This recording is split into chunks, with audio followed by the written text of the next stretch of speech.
তো ইস্ট বেঙ্গলের ফ্যান, মানে আমরা ইস্ট বেঙ্গলের ফ্যান। তো আমাদের বাড়িতে ইস্ট বেঙ্গলের খুব ম্যাগাজিন আসতো আসামে।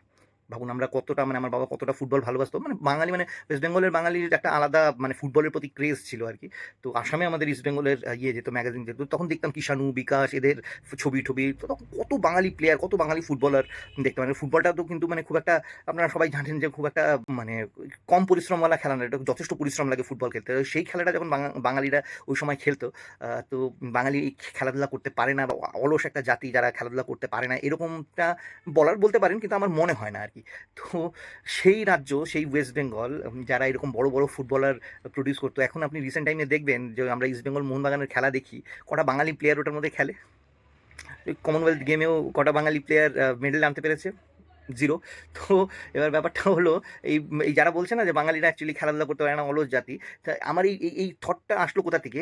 অস্মিতা দে বলে একটা প্লেয়ারকে আমি দেখলাম, তাও কিন্তু এমনি সেমনি, মানে এমনি কোনো খেলা না, মানে লিটারেলি মারামারিওয়ালা খেলা, জুডোতে সে গোল্ড মেডেল পেয়েছে।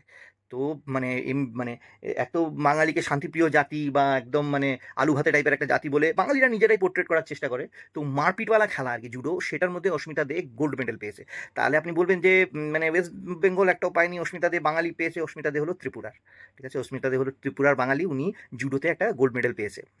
কত একটা বাঙালি হিসাবে কতটা গর্বের ব্যাপার। এবার যারা বাঙালি হয়ে বাঙালিকে বলে যে আলু ভাতে ওরা স্পোর্টস স্পোর্টস, তাহলে দেখুন তারা কত সুন্দর অস্মিতা দে মানে ইয়ে পেয়েছে, গোল্ড পেয়েছে। তাহলে ওয়েস্ট বেঙ্গল কেন পাচ্ছে না? ওয়েস্ট বেঙ্গলের এই মেডেলের খাতায় কেন জিরো? একটু ভাবুন, একটু বলুন, এটা নিয়ে, এসব নিয়ে একটু আওয়াজ টাওয়াজ তুলুন। বাঙালির আমার যতদূর মনে হয় সবচেয়ে বর্তমান আর সবচেয়ে ফেভারিট খেলা যেটা হয়ে গেছে সেটা হলো পলিটিক্স আর কি। আমরা রুলিং ভার্সেস অপোজিশন, এই খেলাটা আমরা খুব ভালো খেলি আর কি। এটা নিয়ে সারাদিন চর্চা করতে ভালোবাসি, এটা নিয়ে কথাবার্তা বলতে খুব ভালোবাসি।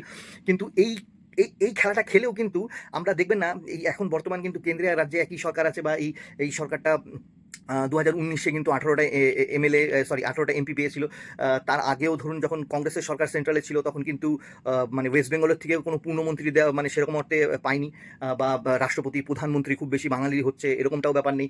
এখন যখন কেন্দ্র রাজ্যে দুইখানে একই সরকার চলছে, একই মানে ডবল ইঞ্জিন চলছে, তাতেও যে বাঙালি নেতা নেত্রীরা পূর্ণমন্ত্রী হয়েছে বা একদম মানে বড় কোনো প্রধানমন্ত্রী, ডিফেন্স মিনিস্টার বা এরকম কিছু হচ্ছে, সেটাও না। মানে রাজনীতিটা আমাদের ওয়েস্ট বেঙ্গলের সবচেয়ে ফেভারিট স্পোর্টস, কিন্তু ওটাতেও কিন্তু আমরা কোনো রকমের বিশেষ নাম করে উঠতে পারছি না। এটা ছাড়া আর কি বাকি যেগুলো মানে প্রকৃত যেগুলো স্পোর্টস, সেগুলোর মধ্যেও আপনি দেখুন বাংলার রঞ্জি টিম, ঠিক আছে, ওটার মধ্যেও আপনি দেখবেন যে সব ওই গুটকাল্যান্ডের থেকে নিয়ে আসছে, ওই সব ইয়েগুলোকেই খেলাচ্ছে আর কি, ঠিক আছে? ওখানেও দেখবেন বাঙালি প্লেয়ার দিন দিন ওখান থেকে কমে কমে যাচ্ছে। কিন্তু বাঙালির মহান জাতি ভাই, আমার বাঙালির বাড়িতে বাঙালি জন্ম নেওয়া বন্ধ করে দিয়েছে ভাই, শুধু মহাপুরুষ জন্ম নিচ্ছে আর কি। সব সব মহাপুরুষ।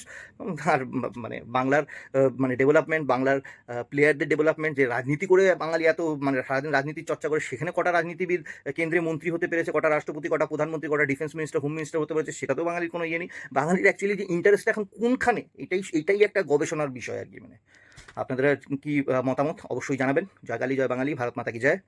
বাঙালির ভালো হোক, আর কি বলবো।